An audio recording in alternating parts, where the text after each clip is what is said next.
जिन लोगों को जिन भूत दिखाई देते हैं या जिनको शक होता है या कुछ लोग अपनी बेगम पे शक कर रहे होते हैं या कुछ लोग कह रहे होते हैं हमारे अगेंस्ट एजेंसियाँ लगी हुई हैं, इस बीमारी को जो स्किज़ोफ्रेनिया हम कहते हैं, इसका इलाज जैसा हम पहले भी जिक्र कर चुके हैं कि एंटीसाइकोटिक अद्वियात हम देते हैं और साथ हम साइकोथेरेपी करते हैं, जिससे मरीज़ 100% हमारे मुताबिक ठीक हो जाता है। और कुछ केसेस हैं जो नहीं ठीक हो पाते और दवाइयों पे कुछ सिम्टम्स के साथ रहते हैं, लेकिन ये अपनी ज़िंदगी में लोग फंक्शनल हो जाते हैं।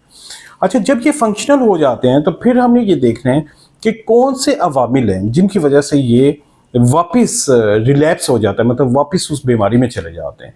तो उसमें से चंद एक जो आप भी समझ सकते हैं कि अगर टेंशन ज़्यादा है तो उसकी वजह से हो सकता है, या अगर पेशेंट ने दवाई खानी छोड़ दी है तो उसकी वजह से दोबारा बीमारी हो सकती है, या उसमें फैमिली का ये बिलीफ है कि ये जादू की वजह से है, या पेशेंट का ये बिलीव है कि जादू की वजह से, तो उसकी वजह से वो दवाई छोड़ देगा, उसकी वजह से भी हो सकती है, या कोई वाक़या हो गया है, या कोई किसी की डेथ हो गई है, या कोई बिजनेस में लॉस हो गया है। ये सारी वजूहात बनती हैं पेशेंट में स्किज़ोफ्रेनिया की बीमारी दोबारा आने में। तो इसको हम कहते हैं रिलैप्स हो जाना। अब एक इसके अलावा एक इंतहाई इम्पोर्टेंट वजह जिसको हम चेंज कर सकते हैं, और वो है हाई एक्सप्रेस्ड इमोशन। तो इसमें 50% चांस है कि पेशेंट दोबारा बीमारी में चला जाए। एक स्टडी हुई जिसके अंदर ये देखा गया कि जिन लोगों के अंदर हाई एक्सप्रेस्ड इमोशन थे उनकी फैमिलीज में, मतलब जो मरीज़ हैं उनकी फैमिली में, वो हाई एक्सप्रेस्ड इमोशन की वजह से 90% चांस था कि दोबारा बीमारी में चले जाए, और जिनमें नहीं थे उनमें 45% चांस था कि वो बीमारी में ना जाए। तो आए जानते हैं ये हाई एक्सप्रेस्ड इमोशन हैं क्या। हाई एक्सप्रेस्ड इमोशन जो हैं वो इसमें कि अगर बेजा तनकीद करें, बेजा मदाखलत हो और बेजा गुस्सा हो, ये तीन बेजा चीज़ें जो हैं अगर मरीज़ के साथ करेंगे तो वो उसके चांस हैं कि वो बीमारी में वापस चला जाएगा। तो इसकी और ये लोग हाई एक्सप्रेस्ड इमोशन में इसकी एक क्राइटेरिया है जिसके अंदर ये है कि 35 घंटे से ज़्यादा एक हफ्ते में, 35 घंटे कितने बनते हैं एक हफ्ते में, तकरीबन अगर हम 24 घंटे 7 से मल्टीप्लाई करते हैं तो 168 आवर बनते हैं। तो 35 घंटे तकरीबन 1.5 दिन के करीब बनता है। तो ये मुख्तलिफ वक्फों में 35 घंटे अगर आप ये काम करेंगे तो वो मरीज़ वापस जो है उसमें चला जाएगा और रिलैप्स हो जाएगा, वापस बीमारी में चला जाएगा। तो उसी तरह शक करेगा, गुस्सा करेगा और उसके काम मुतासर होगा, उसके रिलेशन मुतासर होंगे, उसके तल्लुकात मुतासर होंगे, और फिर दवाई की मकदार बढ़ानी पड़ेगी, या फिर फैमिली डिस्टर्ब होगी जब वो उल्टी पुल्टी हरकतें करते हैं, गुस्सा करते हैं और शक करते हैं तो, और काम नहीं करते, तो फैमिली बहुत ज़्यादा मुतासर होती है। तो अब हाई एक्सप्रेस इमोशन की या ये जो बेजा तनकीद मुदाखलत इसकी वजह क्या होती है, इसकी फैमिली ये ऐसा करती क्यों है। नंबर एक, फैमिली ये चाहती है कि वो इस बीमारी को देख देख के वो फ्रस्ट्रेट हो चुके थे, या उनकी कोई और फ्रस्ट्रेशन होती है जो इस मरीज़ के ऊपर निकलती है, और दूसरा उसको जल्दी बेहतर करने के चक्कर में वो उसको कंट्रोल करना चाहती है। तीसरा, वो समझते हैं चूँकि इस बीमारी की शुरुआत में पेशेंट अपना ख्याल नहीं कर पा रहा होता, अपने काम नहीं कर पा रहा होता, तो फैमिली उसका कंट्रोल ले लेती है। वो ठीक होने के बाद भी वो कंट्रोल छोड़ नहीं पाती। इस तरह ये इसकी मिसाल इसी तरह है, जिस तरह किसी की टांग टूट जाए हम उसको हेल्प देते हैं, लेकिन जब उसकी टांग जुड़ जाए तब भी हेल्प देते रहें तो वो तंग होगा। तब भी हम उसे कहेंगे हम आपका बाजू पकड़ के आपको लेके चलते हैं, तो यहाँ आपके मेरे कंधे पे हाथ रखते हैं, तब भी क्या होगा, उसको मसला होगा, वो चिड़चिड़ा हो जाएगा, वो गुस्सा करेगा, वो बोलेगा।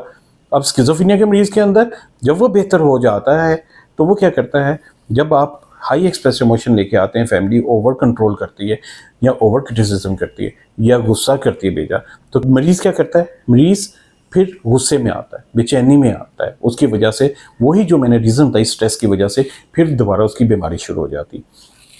तो हाई एक्सप्रेस इमोशन को कम करने के क्या तरीके हैं। अगर हमने जो स्किज़ोफ्रेनिया की फैमिलीज़ हैं जो ये बीमारी से मुतासर हैं, उनकी फैमिली के अंदर ये हाई एक्सप्रेस इमोशन को कम करते हैं, तो इसका मतलब है 50% हम रिड्यूस कर देंगे रिलैप्स होने के, मतलब दोबारा बीमारी होने के चांस 50% कम कर देंगे। अब वो करने का तरीका क्या है, उसमें हमें सबसे पहले तो जाने कि वो अपने जितने उसके रवैये हैं वो बीमारी की वजह से है, वो बीमार है, ना कि उसका रवैया है। आप क्या करते हो, ये तुम बैठे कैसे हो, तुम उठे कैसे हो, तुम खा कैसे रहे हो, तुम ये कर कैसे रहे हो, आप उसकी ज़िंदगी का कंट्रोल ले लेते हैं। उसकी ज़िंदगी का कंट्रोल ना लें, उसको हेल्प करें, उसकी मदद करें, ताकि वो जो मरीज़ है वो अपने काबिल हो सके।